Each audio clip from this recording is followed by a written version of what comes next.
Yang saya hormati pula Bapak Ibu Guru SMA Negeri 8 Semarang. Puji syukur kita panjatkan kehadiran Allah Subhanahu wa taala. SMA Negeri 8 Semarang, Bapak Ibu Wakil dan Bapak Ibu guru semuanya. Alhamdulillah Bapak dan Ibu hari ini kita bisa bertemu dalam keadaan sehat. Jadi satu bulan yang sangat menyenangkan bagi sekolah, bulan Juni ini. Yang pertama menyenangkan karena kita baru saja melepas kelas 12 ya Bapak dan Ibu. Bismillahirrahmanirrahim. Assalamualaikum warahmatullahi wabarakatuh. Yang kami hormati Ibu Dr. Anda Galuh Wijayanti MPD selaku pengawas. Kemudian yang kami hormati Bapak Ibu Guru SMA Negeri 8 Semarang. Alhamdulillah puji syukur siang hari ini gitu kita masih diberi karunia yang begitu banyak berupa kesehatan, kesempatan dan lain sebagainya, sehingga kita masih bisa melakukan kegiatan di sekolah dalam keadaan sehat dan bahagia. Semoga Bapak Ibu semuanya bahagia ya. Dan hari ini mungkin tidak lengkap karena ada Bapak Ibu guru yang harus mengikuti webinar Zoom dari Dinas Provinsi itu nih. Ada beberapa guru juga yang izin ada agenda keluar sehingga tidak semuanya hadir di ruangan ini, tapi tidak apa-apa, tidak mengurangi kita untuk kegiatan meroklenya. Biasanya kan semua kegiatan yang ada di sekolah gitu nih, baik itu di bidang kurikulum, di bidang sarpra, di bidang humas maupun di bidang kesiswaan. Kita mulai dari yang bidang kurikulum.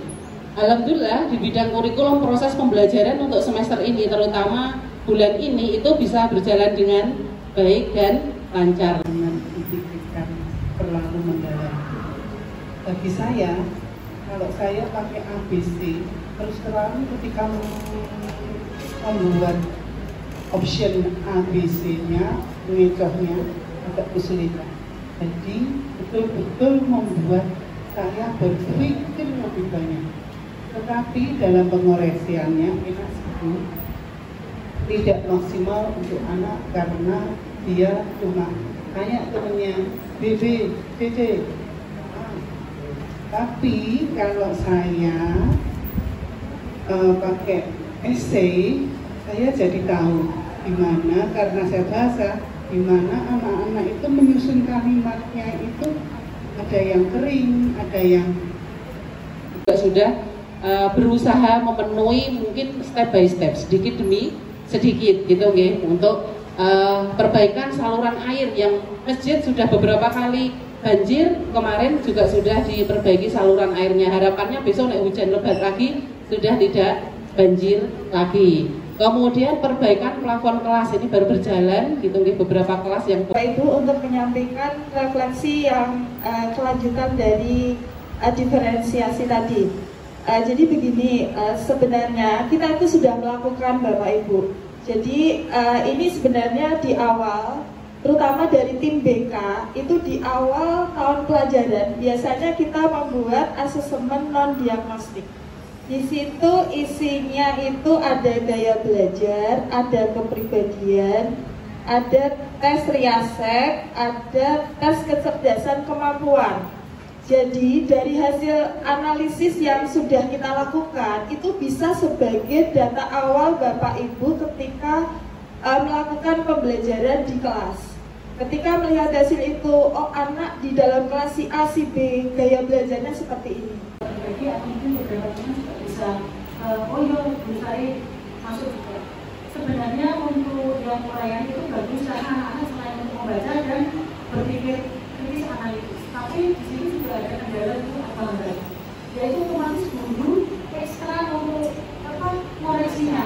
Karena kita harus membaca satu persatu dari jawaban anak. Itu saya lebih membutuhkan waktu lebih lama. Jadi seandainya saya punya seandainya kalau kita kepengen biar tetap kritis analitis, tapi guru juga koreksinya agak banyak, nanti modelnya bisa campuran.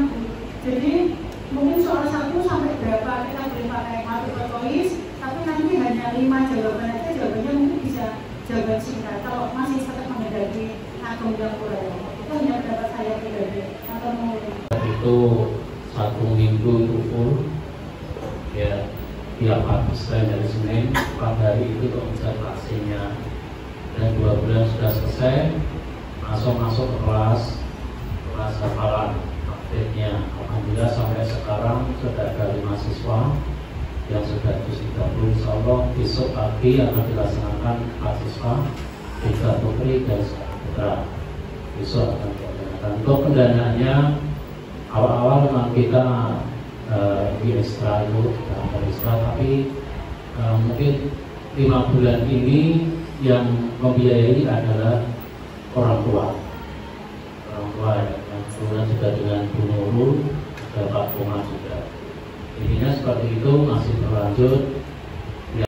Selamat datang Bapak Ibu.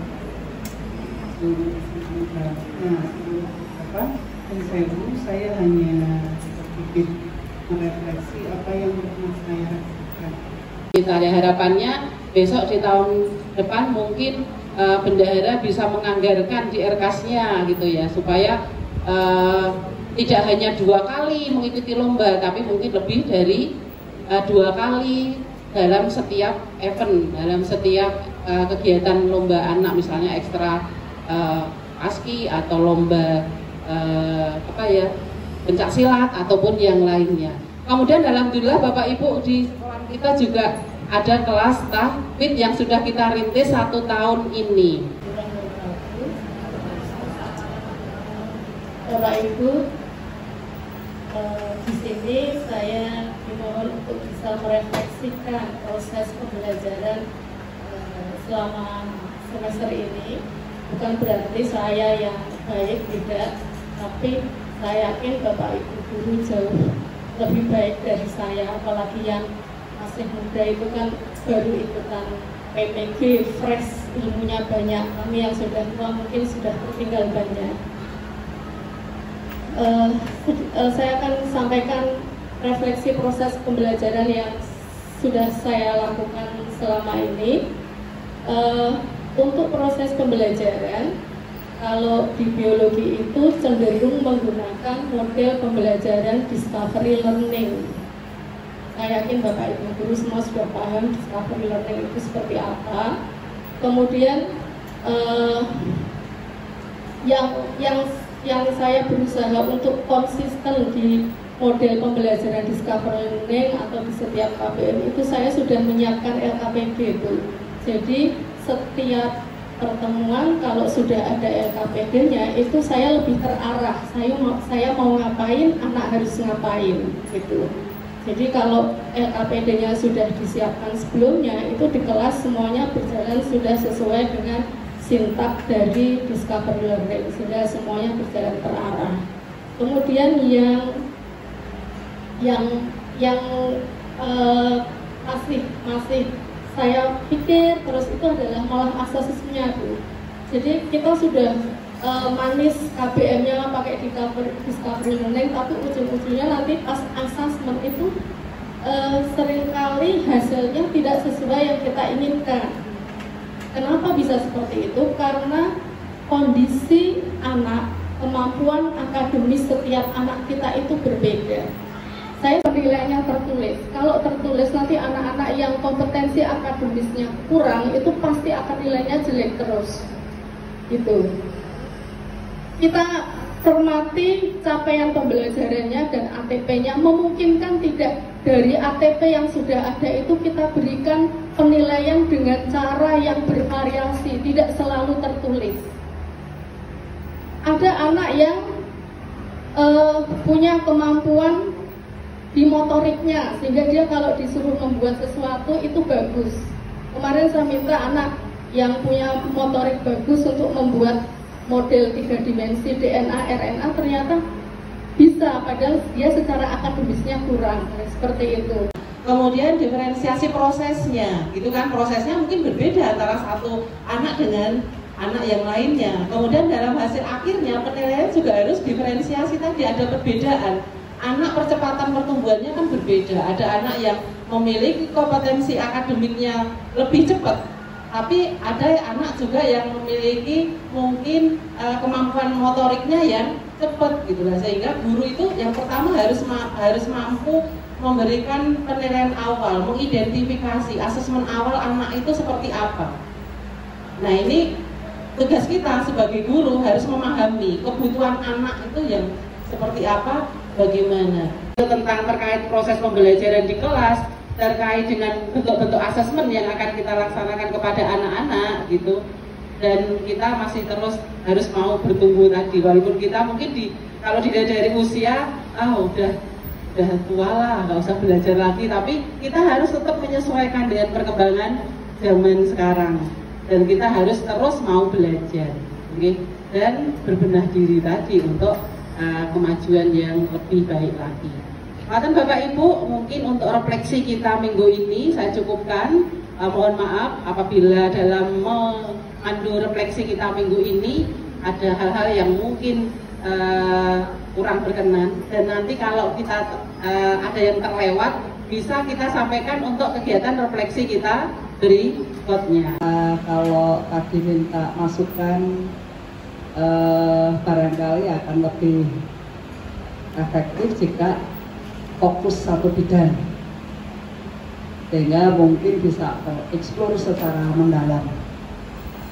Bahkan satu bidang pun juga bisa difokuskan kepada satu, karena seperti yang kita tahu di e-kinerja saja sekarang juga dalam penilaian kinerja guru maupun kepala sekolah juga kita tahu tupoksinya banyak, tapi dalam saat penilaian juga terfokus untuk satu kompetensi agar lebih berdampak, betul-betul memberikan dampak peningkatan kompetensi guru, sehingga satu perilaku yang ingin ditingkatkan, sehingga observasinya juga hanya di satu perilaku, usaha belajarnya di satu itu, kemudian akan ada refleksi dari hasil satu itu gitu. Sehingga barangkali di era sekarang ini, walaupun kita tahu banyak sekali hal yang memang perlu direfleksi, tapi kegiatan SMA 8 yang sudah bagus, sudah terprogram ini akan lebih bagus jika mungkin perencanaannya bisa di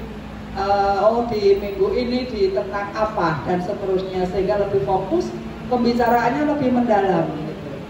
Kemudian untuk partisipasi Bapak dan Ibu sudah bagus, tapi barangkali memang karena fokus yang mau direfleksi ini banyak sekali, sehingga mungkin akan bingung yang mau menyampaikan yang mana, sehingga